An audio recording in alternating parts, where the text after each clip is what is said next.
In Oyo State, Governor Seyi Makinde has budgeted 1.2 billion for construction of Governor's Lodge in Abuja. Governor Amadu Fintiri of Adamawa State has budgeted 2.3 billion for construction of Deputy Governor's Lodge in Abuja. In Ekiti State, Governor Abiodun Oyebanji has budgeted 1.8 billion naira for the construction of Governor's and Deputy Governor's Lodge in Abuja. For Anambra State, there was an existing budget for construction of Governor's Lodge and Government House, but Governor Chukwumacha Osonudo reviewed the budget and now increased it to 6-point-something billion. In Cross River State, Governor Basi Otto has budgeted 5 billion for renovation of 2 existing government houses of Cross River State. Governor of River State, Governor Sim Fubra, he has budgeted 6.7 billion for the renovation of Governor's Administrative Building. So you see, in my previous video where I reported that Ebonyi State government has budgeted 16 billion for construction and reconstruction of the Nigerian office in Abuja, you see that Ebonyi is not standing alone. This is not all. You can make research to see the specific amount that your state governor is spending in Abuja office,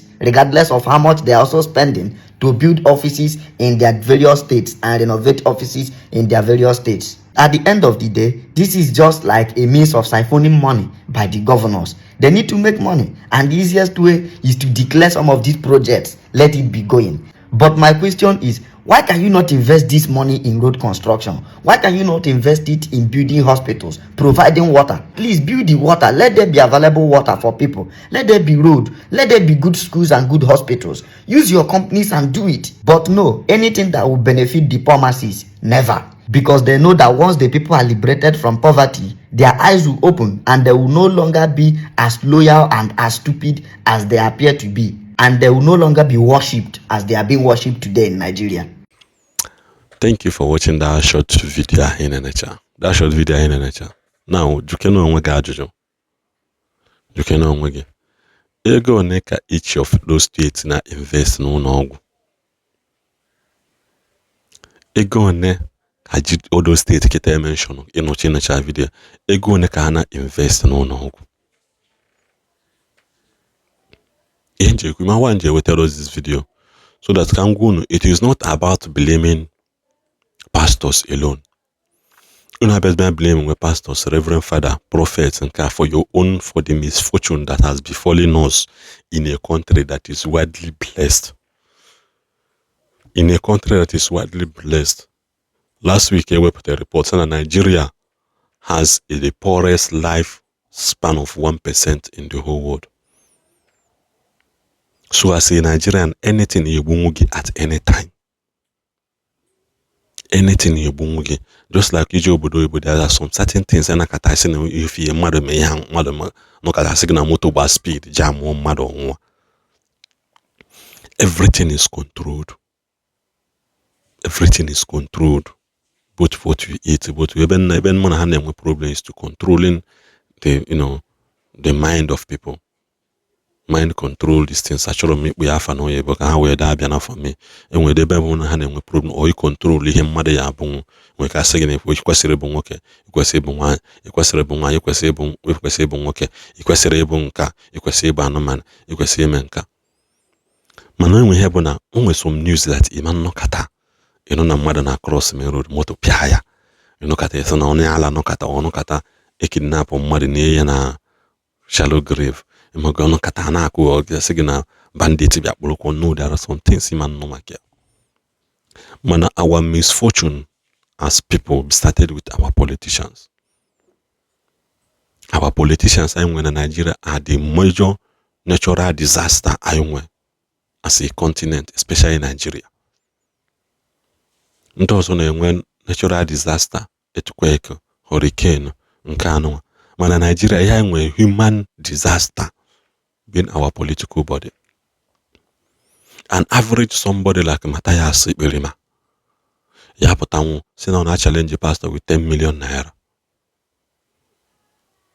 Man, this is somebody that cannot share have one penta of rice to 20 of his members in a church here. Man, you have 20 million, 10 million to bet for a pastor. This is the same problem that the Freeze followers somewhere yesterday on social media.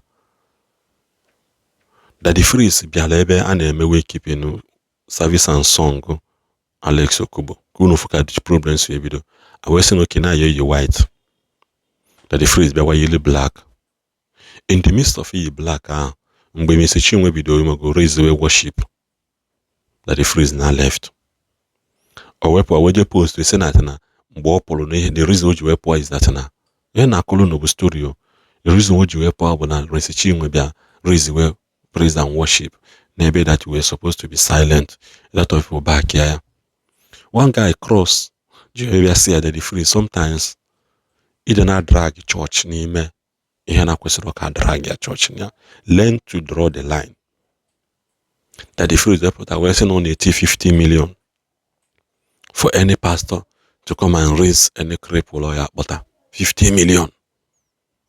Where you are saying we better na there we say ndo to that the phrase on assess water and the phrase when call. In that the phrase that has 50 million to bet for pastor. Do you really think that this guy care about humanity? If you care about humanity, that 50 million can set up a hospital of 10 million in a location. That 50 million can set up a vigilante organization, well mentored and organized. At least that 50 million, you can bring out 3 or 5 million there or 10 million naira there. Go take a good surveillance drone that you can use to monitor things. That 50 million, you have 5 million naira near where we see any mad 100 more than 100 or 200 people in the street, and your name will not be forgotten.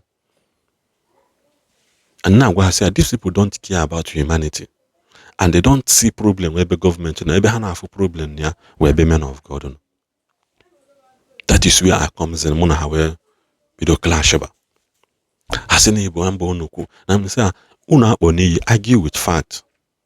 If he truly care about humanity, leave the pastors alone, because now, and it has been proven that pastors in Nigeria does more work more than our government.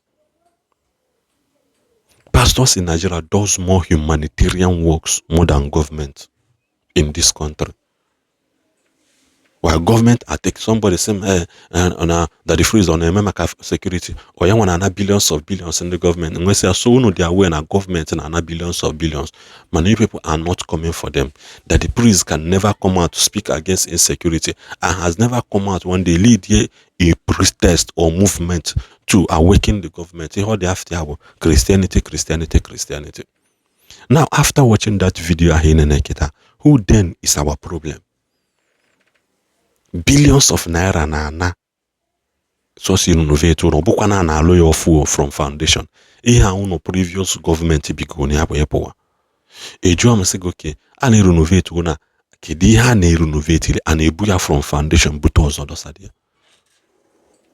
If una this thing is act of wickedness, is a man humanity against human. Which no odoroma. In a queer like this after saying somebody like Matthias and every group and our church is our problem, pastor is our problem. Mananjua, how many of Matthias members and Matthias committee has led a movement against bad government? Hana yukumyao, all church Bonarai City, Lagos, Nigeria. All church bụ n'ụzọ adịrọ mma, all church bụ na hospital adịrọ mma, all church bụ na enwere ọkụ, all church bụ na ụmụazị na-anwụ na hospital, all church bụ na mmadụ agaro school, all church bụ na gọọmenti alụziro school, all church bụ na gọọmenti ewetara mmiri, all church bụ na transportation system is failing, all church bụ na fuel galala ọnụ, all church bụ na kerosene tiri ego, all church bụ na gas galala ọnụ, all church bụ na everything niile. They made you people to believe that na church is the problem. And ego na our governors na budget to renovate government houses. And nobody is holding them accountable because they feel it is their right. How many times has these billions of naira been budgeted for hospital, educational systems, road networks, water, light? When last scale on a government dedicated transformer to communities? The last time we heard about transformer was able to be sharing 5 transformer to 5 communities. Na nearby. Many people are seeing it as no matter the duty of the church, amen, cause. And go the day only after from that mental slavery of church is the problem. That is the day we begin to take responsibility as people. Na Japan ji World Cup gbachaa bọọlụ were aka ha kpuchaa stadium. Ndị a na-ekpucha stadium ahụ unu si na ha bụrụ Christian na ha anaghị eje ụka. Mana kezi ka ha si wee ma what is right to do. Mana an average omenala person nọ na n'Igbo ya sị gị na church is the problem anyị nwere in this country. Onwezighị ọzọ na also the only place na amụta ihe n'aka ndị Japan na China bụ na ha anaghị eje ụka. Many people are not learning things on how to be your brother's keeper in every other thing niile ha na-eme eme. Ekenekwa m unu. Onye mara asụ asụọ n'ikwe, ịmara asụ ịsụọ n'ala ka ọ dịkwa.